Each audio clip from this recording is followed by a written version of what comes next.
dipelajari. Baik, terima kasih atas kesempatannya. Di sini perkenalkan nama saya Siswa Priyantan Indra dengan NPM 129, di mana judul penelitian saya yaitu efektivitas metode pembelajaran Know What to Know Learning ataupun KWL terhadap hasil belajar siswa mata pelajaran IPS pada tema indahnya kebersamaan di kelas 4 SD Negeri 09166 Perumnas Batu 6. Yang menjadi latar belakangnya yaitu pendidikan merupakan aspek dalam perkembangan anak dan pembelajaran mata pelajaran IPS di sekolah dasar memiliki peran yang signifikan dalam membentuk pemahaman siswa tentang berbagai aspek kehidupan sosial dan budaya. Salah satu metode pembelajaran yang dapat digunakan adalah metode KWL ini, yang memungkinkan siswa untuk merencanakan, mengembangkan, dan merefleksikan pemahaman mereka terhadap materi. Tema indahnya kebersamaan memiliki signifikansi dalam pembentukan nilai-nilai sosial dan kerjasama di masyarakat. Oleh karena itu, penelitian ini akan mengeksplorasi efektivitas metode KWL dalam meningkatkan hasil belajar siswa dalam mata pelajaran IPS pada tema ini di kelas 6 SD Negeri 091098166 Perumnas Batu 6. Metode pembelajaran yang dapat diterapkan untuk membantu meningkatkan hasil belajar salah satunya yaitu dengan metode pembelajaran Know What to Know Learning. Metode KWL ini adalah cara membaca yang melibatkan terdiri dari 3 langkah dasar yang menuntun siswa dalam memberikan suatu jalan yang berkaitan dengan tentang apa saja yang telah mereka ketahui, menentukan apa yang mereka ingin ketahui, dan mengingat kembali apa saja yang siswa pelajari dari membaca. Hasil belajar yang dikemukakan oleh Moslat dan Carson dapat diartikan yaitu kompetensi dan keterampilan yang dimiliki setiap siswa setelah masa pembelajaran. Yang menjadi rumusan masalah di penelitian ini yaitu yang pertama, apakah metode pembelajaran Know What to Know Learning ini efektif dalam meningkatkan pemahaman siswa terhadap mata pelajaran IPS pada tema indahnya kebersamaan di kelas 4 SD Negeri 09166 Perumnas Batu 6. Yang kedua, apakah perbedaan hasil belajar siswa yang menggunakan metode KWL dan yang tidak menggunakan metode KWL? Yang menjadi tujuan penelitian ini yaitu satu, mengevaluasi efektivitas metode KWL dalam meningkatkan pemahaman siswa terhadap mata pelajaran IPS pada tema indahnya kebersamaan di kelas 4 SD. Yang kedua, mengidentifikasi perbedaan hasil belajar siswa yang menggunakan metode KWL dan yang tidak menggunakan metode KWL. Yang menjadi kajian pustaka di penelitian ini yaitu penggunaan metode KWL dalam pendidikan. Metode KWL telah banyak digunakan dalam berbagai konteks pendidikan. Studi sebelumnya menunjukkan bahwa metode ini dapat membantu siswa dan merencanakan pembelajaran, mengidentifikasi tujuan mereka, dan merespon dengan lebih efektif terhadap materi pembelajaran. Yang kedua yaitu pentingnya tema indahnya kebersamaan dalam kurikulum IPS. Tema indahnya kebersamaan memiliki referensi yang kuat dalam kurikulum IPS di sekolah dasar karena fokus pada nilai-nilai sosial, kerjasama, dan toleransi. Yang ketiga yaitu pembelajaran berbasis tema. Pendekatan pembelajaran berbasis tema adalah pendekatan yang relevan dengan proses penelitian ini. Metode KWL dapat membantu siswa untuk merencanakan apa yang mereka tahu tentang tema indahnya kebersamaan. Yang keempat yaitu perbedaan metode KWL dengan pembelajaran konvensional. Nah, dalam proses penelitian ini perbandingan antara kelompok eksperimen yang menggunakan metode KWL dengan kelompok kontrol yang mengikuti pembelajaran konvensional penting untuk menilai efektivitas metode KWL. Yang kelima yaitu pengertian belajar. Menurut Lester D. Crow, belajar adalah merupakan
dapat meningkatkan pengkosan materi pada siswa.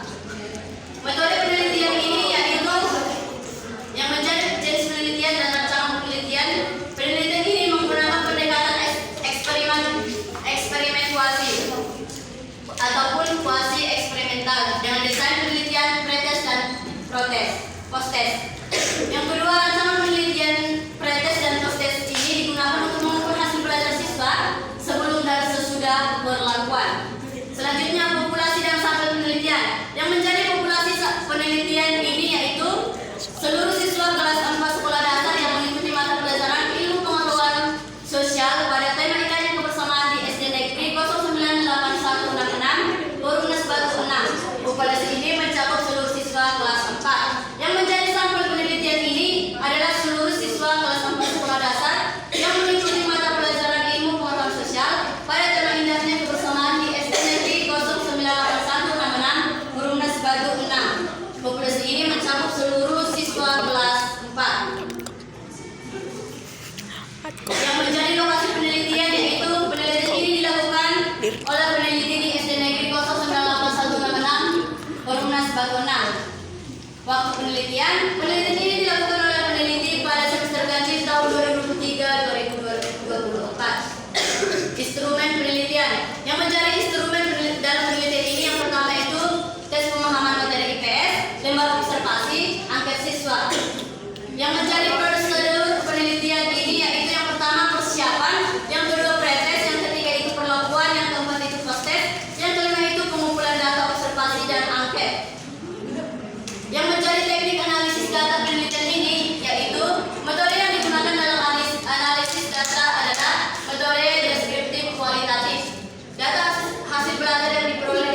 silakan untuk menjawab dari pertanyaan dari pembanding 1-2. Baik, sebelumnya saya mengucapkan terima kasih kepada pembanding 1 dan pembanding 2. Di sini saya akan menjawab pertanyaan dari pembanding 1, yaitu pada latar belakang dikatakan pada metode pembelajaran metode no one to know learning ini atau KWL, apakah sudah dipahami pendidik atau guru dalam mengajar? Apakah sudah banyak yang menggunakan metode tersebut? Baik, saya akan mencoba menjawabnya.